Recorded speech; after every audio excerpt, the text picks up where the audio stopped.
क्या आपको भी सुबह उठने में बहुत तकलीफ होती है?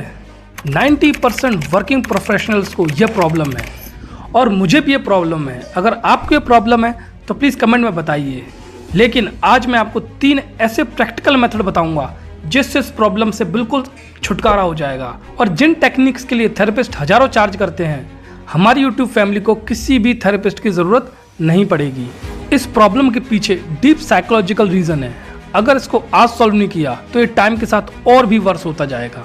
ये अगले 5 मिनट आपकी पूरी ज़िंदगी बदलने की ताकत रखते हैं, क्योंकि इन 5 मिनट में हम जिस सॉल्यूशंस की बात करेंगे वो ट्राइड एंड टेस्टेड भी हैं और साइंटिफिकली प्रूवन भी हैं 1000 से ज़्यादा स्टूडेंट्स पर, और ये बिल्कुल मैजिक की तरह काम करते हैं। इससे पहले हम सॉल्यूशन पर जाएं, उससे पहले हमें समझना होगा इस प्रॉब्लम की कंप्लीट साइकोलॉजी, क्योंकि जब तक आप ये नहीं समझोगे तब तक सॉल्यूशन का कोई मतलब ही नहीं है। क्योंकि प्रॉब्लम जानना पहले ज़रूरी है, फिर सॉल्यूशन पर आएंगे। तो बात करते हैं हम प्रॉब्लम नंबर 1 की। देखिए, आजकल की लाइफस्टाइल बहुत बिजी है। कब सोना है, कब जागना है, कुछ नहीं पता। कोई रूटीन नहीं है, कोई सर्केडियन रिदम नहीं है, जिसकी वजह से 2 हार्मोन्स कॉर्टिसोल एंड सेरोटोनिन, ये 2 हार्मोन्स ऐसे हैं जो धीरे धीरे इंक्रीज होते हैं और फिर वेकफुलनेस की फीलिंग लेके आते हैं। ये सर्केडियन रिदम से कनेक्टेड हैं, बट इस लाइफ में ये फॉलो नहीं हो सकता, क्योंकि उनकी एक अपनी प्री डिफाइंड टाइम है। वो उसी टाइम पर इंक्रीज होंगे धीरे धीरे, लेकिन हम कभी भी उठ जाते हैं, कभी भी सो जाते हैं। अगर मैं आपसे ये बोलूँ कि इसका सॉल्यूशन ये है कि आप टाइम से सो टाइम से जागो, तो ये तो प्रैक्टिकल सॉल्यूशन नहीं है। इसके लिए हमें कोई और सॉल्यूशन चाहिए, और वो सॉल्यूशन हमारे पास है। बट उससे पहले हम 2 प्रॉब्लम्स और जानते हैं हमारी, फिर हम सॉल्यूशन पर आएंगे, जिससे कि बिल्कुल क्लियरली हम उस पर एक्ट कर सकें। प्रॉब्लम नंबर 2 के बारे में तो आपने सोचा भी नहीं होगा कि ये भी हो सकता है। ये प्रॉब्लम हमारी इंडियन फैमिली में है, क्योंकि जो हमारा कल्चर है उसके अंदर हमारी जॉइंट फैमिली होती है। एक ही छत के नीचे सब सोते हैं। इनफैक्ट कभी कभी तो एक कमरा भी शेयर करते हैं। अगर एक पर्सन जागता है तो दूसरा भी जागता है। इस वजह से किसी की भी सर्केडियन रिदम मैच नहीं होती है। अब आप देखिए, हर एक पर्सन की अलग सर्केडियन रिदम होती है। आप अगर सेम टाइम पे जागोगे, ऐसा पॉसिबल नहीं है कि आपके सेरोटोनिन और कॉर्टिसोल एक साथ इंक्रीज करें। ये पॉसिबल नहीं हो सकता। उस वजह से फोर्स्ड वेकफुलनेस होती है। जब वो फोर्स्ड वेकफुलनेस होती है तो इच्छा नहीं होती जागने की, क्योंकि अभी आपके हार्मोन्स उस लेवल पे नहीं आए होते। तो इसमें आपकी गलती नहीं है। अब देखिए, जैसे आजकल आप स्कूल के टाइमिंग फिक्स है, अलार्म लगते हैं, ऑफिस की टाइमिंग फिक्स है, सबको एक ही टाइम जागना होता है, बट किसी की भी सर्केडियन रिदम सेम नहीं है। तो इसी वजह से जो हार्मोन्स हैं उनका बैलेंस नहीं हो पाता।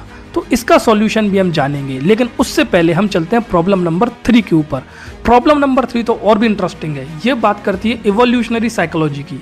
अब आप देखिए, जब हमारे एंसेस्टर्स थे वो रात को डीप सोते थे और सुबह धीरे धीरे जागते थे, क्योंकि अगर वो गलती से 4-5 बजे जाग गए और अंधेरा रहा तो जान को तो खतरा है। इसीलिए जो हार्मोन्स हैं कॉर्टिसोल, सेरोटोनिन, ये उसी तरीके से अडेप्टेड हैं और आज भी वो वैसे ही चल रहे हैं। बट अभी भी कॉर्टिसोल और सेरोटोनिन धीरे धीरे ही इंक्रीज होते हैं, इसलिए वेकफुलनेस उसी टाइम पर अभी हमारी सेट है। हम फोर्स करेंगे तो हमें प्रॉब्लम होगी। अब हम बात करते हैं उन 3 प्रैक्टिकल सॉल्यूशंस की। देखिए, अगर ये काम करें तो प्लीज़ कमेंट करिएगा और बताइएगा कि आपको इससे बेनिफिट हुआ है। जो फर्स्ट है वो है इंस्टेंट। अब इंस्टेंट में आपको कुछ नहीं करना।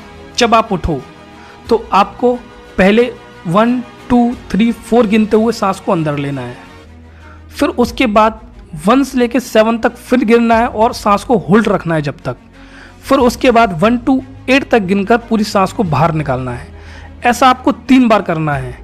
ये गारंटेड मेथड है कि आपको एकदम से इंस्टेंट आपकी वेकफुलनेस हो जाएगी और आप उठ के बैठ जाओगे। आज ये पक्का आप ट्राई करना अगर आप ये प्रॉब्लम फेस कर रहे हो तो। देखिए, सॉल्यूशन 1 तो इंस्टेंट फिक्स था।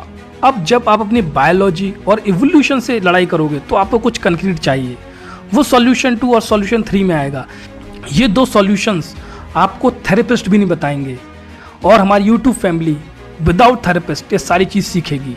अब हम बात करते हैं सॉल्यूशन 2 के बारे में। यह है 7 डेज साइकोलॉजिकल रिवायरिंग प्रोग्राम। इसमें आपके नए न्यूरल नेटवर्क्स बनेंगे और आप जागना चाहोगे, आप खड़े होना चाहोगे सुबह ही। ये प्रॉब्लम आपकी लगभग सॉल्व हो जाएगी। तो स्टार्ट करते हैं हम सॉल्यूशन नंबर 2 का फर्स्ट स्टेप, जो आपको फर्स्ट से लेकर 3rd डे करना है। आपको हर दिन केवल 10 मिनट देने हैं और आपकी पूरी ज़िंदगी बदल सकती है इससे। ये केवल आपकी स्लीप नहीं, आपकी नॉर्मल लाइफ पे ही बहुत इफेक्ट करेगा। Day 1 and 2 awareness building. सबसे पहले आपको अपनी करंट सिचुएशन के बारे में समझना होगा। कल जब आपको सुबह उठने में मुश्किल हो तो नोट करो क्या समय था, क्या सिचुएशन थी और क्या ट्रिगर हुआ था। जैसे कि सुबह के 6 बजे थे, अलार्म बज रहा था, मैं बहुत आलस फील कर रहा था और माँ ने आके मुझे बहुत डांटा। ऐसे आपको डेली नोट करना है। इससे आपके सबकॉन्शियस में अवेयरनेस आएगी और सारा ऑटो पायलट बंद हो जाएगा। आप अपना बिहेवियर समझने लगोगे। अब डे 3 और 4 आपको पैटर्न को पहचानना है। अब आपको अपने नोट्स को एनालाइज करना है और देखना है इनमें क्या कॉमन है, क्या हमेशा सेम टाइम पे होता है, क्या सिचुएशन ट्रिगर कर रही है, आपकी बॉडी क्या फील कर रही है, थकान फील कर रही है, एंजाइटी फील कर रही है, चिड़चिड़ापन फील कर रही है। फॉर एग्जाम्पल, जैसे सुबह के 6 बज रहे थे, अलार्म बजा, माँ ने डांटा और मुझे बहुत बुरा लगा।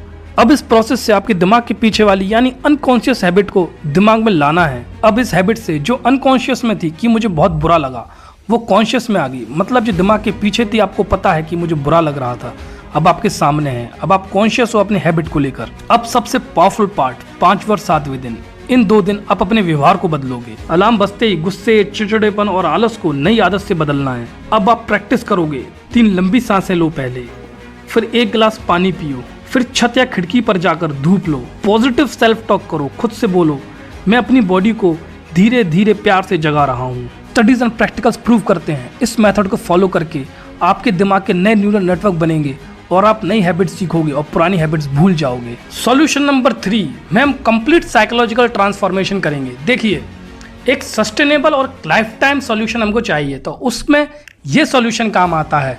और ये सॉल्यूशन आपके केवल सोने से उठने में हेल्प नहीं करेगा, आपकी ज़िंदगी के हर एक पॉइंट में आपका हेल्प करेगा। तो चलिए हम जानते हैं अपना सॉल्यूशन नंबर 3 और कैसे उसको एग्जीक्यूट करना है। आपको बस स्टेप बाय स्टेप आपको फॉलो करना है और अपनी ज़िंदगी में आप चेंज देखिए अपने। और स्पेशली इंडियन कॉन्टेक्स्ट में ये बहुत ज़्यादा इंपॉर्टेंट है, क्योंकि हमारे इंडियन कल्चर में प्रेशर बहुत है। हम लोग इमोशन से ज़्यादा बात करते हैं और इमोशंस में पड़ के ही डिसीजंस लेते हैं। तो हमारे लिए सॉल्यूशन बहुत ज़्यादा इंपॉर्टेंट हो जाता है। सबसे पहले सुबह उठकर आपको ग्रेटिट्यूड जर्नलिंग करनी है। मतलब सुबह उठ के एक कॉपी में आपको ये लिखना है कि आप किस किस चीज़ के लिए ग्रेटिट्यूड फील करते हो, मतलब किन किन चीज़ के लिए आप आभारी हो। आप लिखिए, जैसे मैं अपनी हेल्थ के लिए शुक्रगुजार हूँ, मैं अपनी खुशी के लिए शुक्रगुजार हूँ, मैं खुश हूँ कि मुझे ये सीखने को मिल रहा है। इससे आपका दिमाग कंप्लेंट की जगह अच्छे काम पे फोकस करना सीखेगा। और दोपहर में आपको फिजिकल एक्टिविटी करनी है। कोई ज़रूरत नहीं है कि आप बहुत ज़्यादा इंटेंस एक्सरसाइज करो। 10 से 15 मिनट, चाहे वॉकिंग कर लो, चाहे स्ट्रेचिंग कर लो, कोई भी एक्सरसाइज कर लो, कुछ भी चलेगा, बट कंसिस्टेंसी ज़रूरी है। क्योंकि वो 10 से 15 मिनट की एक्सरसाइज आपको एंडोमॉर्फिन्स देती है। एंडोमॉर्फिन्स आपके नेचुरल एंटी डिप्रेसेंट हैं और एनर्जी बूस्टर हैं। और दिन में बहुत ज़्यादा लिथार्जी फील होती है, जिसके लिए एंडोमॉर्फिन्स बहुत ज़्यादा काम आते हैं। और रात में आपको रिफ्लेक्शन प्रैक्टिस करनी है, जैसे मैंने आज क्या अच्छा काम किया, मुझसे क्या गलती हुई, मैं किस चीज़ पे इम्प्रूव कर सकता हूँ। ये 3 सॉल्यूशन जो हमने डिस्कस किए, ये केवल आपकी नींद को नहीं, आपकी लाइफ को ट्रांसफॉर्म कर सकती है। अभी रुकिए, आप इन मेथड्स को ट्राई कीजिए और कमेंट्स में बताइए कि ये वर्क कर रहे हैं या नहीं कर रहे। आई गारंटी ये तीनों मेथड वर्क करते हैं, क्योंकि ये डिकेड्स की रिसर्च के थ्रू पता लगा है, डिकेड्स की प्रैक्टिकल एक्सपीरियंस के थ्रू पता लगा है। आपको कमेंट सेक्शन में ये बताना है कि आपको सबसे ज़्यादा डिफिकल्ट क्या लग रहा है, क्योंकि जैसे रिफ्लेक्शन आपको डिफिकल्ट लग रहा हो तो उसके पीछे भी एक साइकोलॉजी है। हम उसको फिक्स करेंगे, फिर हम उसके बारे में डिस्कस करेंगे, बट सॉल्यूशन 100% देंगे। अब नेक्स्ट वीडियो हम बात करेंगे हमारा मूड स्विंग्स क्यों होता है और हम उसको कैसे कंट्रोल कर सकते हैं। और उसकी साइकोलॉजी तो बहुत ही गजब है, बहुत ही मैग्निफिसेंट है। फ्रेंड्स, अगर ये वीडियो आपको हेल्पफुल लगी हो तो नंबर 1 आप लाइक करें, क्योंकि लाइक एल्गोरिथम को बताती है कि ये कंटेंट हेल्पफुल है। नंबर 2 सब्सक्राइब करें, क्योंकि ऐसे वीडियोस डेली आएंगे, डेली कुछ ना कुछ आपको वैल्यू प्रोवाइड की जाएगी हर एक वीडियो में। नंबर 3 बेल आइकन को प्रेस कर दें, जिससे आपको नोटिफिकेशन पहुंचे हर एक वीडियो की। और सबसे इंपॉर्टेंट, शेयर करें। क्या पता आपके किस शेयर से किसकी जिंदगी बेटर हो सकती है। मेरी कोशिश यही है कि आपको थेरेपी लेवल की वैल्यू दी जाए इन वीडियोस के अंदर। So take care, stay positive and मिलते हैं नेक्स्ट वीडियो में। साइकोलॉजी के साथ अभिषेक, साइनिंग ऑफ।